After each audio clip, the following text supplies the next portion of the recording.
पिछले कुछ वर्षों में दुनिया लगातार अस्थिर परिस्थितियों से गुजर रही है। पहले कोरोना का संकट, फिर वैश्विक आर्थिक चुनौतियां और अब पश्चिम एशिया में बढ़ता तनाव। इन सारी परिस्थितियों का असर लगातार पूरी दुनिया पर पड़ रहा है और भारत भी इससे अछूता नहीं है।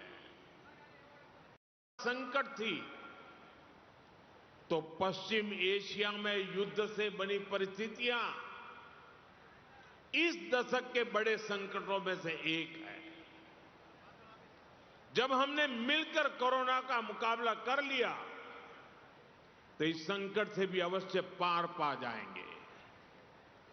सरकार भी लगातार ये प्रयास कर रही है कि देश के लोगों, देश के सामान्य नागरिक पर इन सारी विपरीत परिस्थितियों का कम से कम असर हो। लेकिन ऐसे समय में देश को जन भागीदारी की शक्ति की बहुत बड़ी आवश्यकता है। हमें भारत के नागरिक के तौर पर अपने कर्तव्य को प्राथमिकता देनी होगी। इससे पहले के दशकों में भी जब जब देश युद्ध या किसी और अन्य बड़े संकट से गुजरा है, सरकार की अपील और उस अपील पर हर नागरिक ने ऐसे ही अपना दायित्व निभाया है। आज भी जरूरत है कि हम सब मिलकर अपना दायित्व निभाएं। देश के संसाधनों पर पड़ने वाले बोझ को कम करें। आप भी जानते हैं कि भारत कितने ही उत्पादों को मंगाने के लिए लाखों करोड़ रुपए की विदेशी मुद्रा खर्च करता है। इसी समय विदेश से आने वाले उत्पादों की कीमतें भी आसमान छू रही है और सप्लाई चेन भी पूरी तरह तहस नहस हो चुकी है। और इसलिए देश पर यह दोहरा संकट है। जैसे बूंद बूंद से घड़ा भरता है, वैसे ही हमें हर छोटे बड़े प्रयास से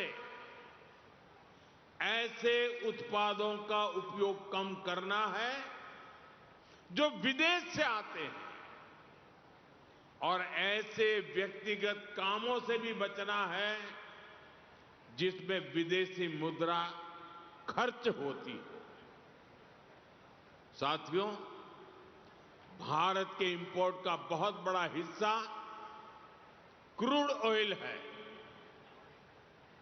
और दुर्भाग्य से जिस क्षेत्र से दुनिया के बड़े हिस्से को तेल मिलता है, आज वही क्षेत्र संघर्ष और युद्ध की स्थिति में उलझा हुआ है।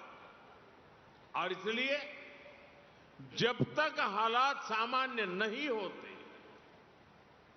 हम सबको मिलकर छोटे छोटे संकल्प लेने होंगे। मैंने कल कर्नाटका और तेलंगाना में भी इस बारे में चर्चा की है। मैं आज गुजरात में भी अपने आग्रहों पर फिर से जोर दे रहा हूं, और आप पर तो मेरा ज्यादा हक है, इसलिए जरा हक से कहने वाला हूं।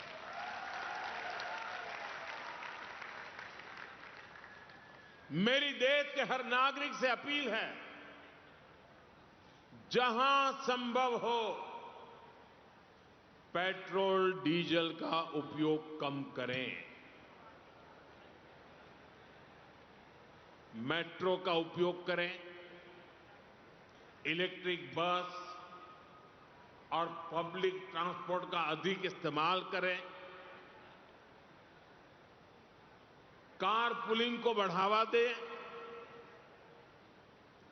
जिनके पास कार है वे एक गाड़ी में ज्यादा लोगों को साथ लेकर चलें। जिनके पास ईवी है वे भी दूसरों की मदद के लिए आगे आए।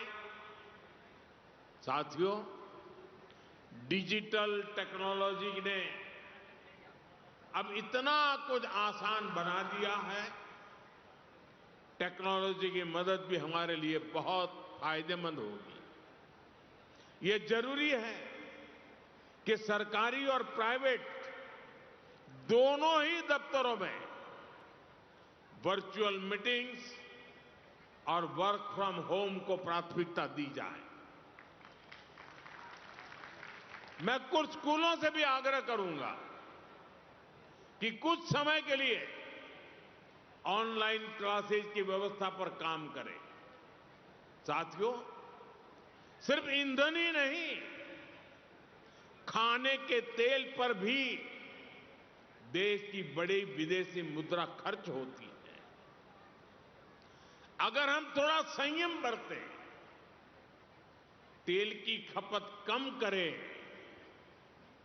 खाने के तेल की, तो इससे देश और हमारी सेहत दोनों को लाभ होगा। और सूरत वालों को मैं खास कहता हूं,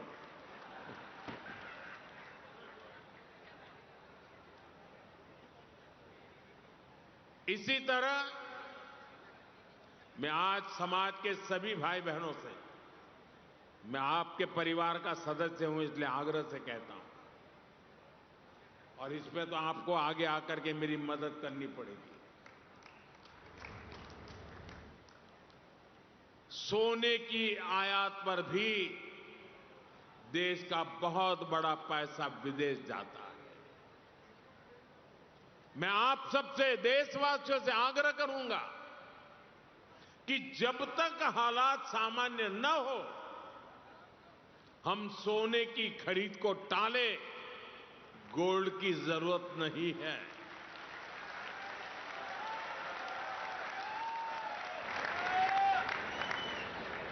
साथियों, आज समय की मांग है कि हम वोकल फॉर लोकल को एक जन आंदोलन बनाएं। विदेशी सामान की जगह लोकल उत्पादों को अपनाएं।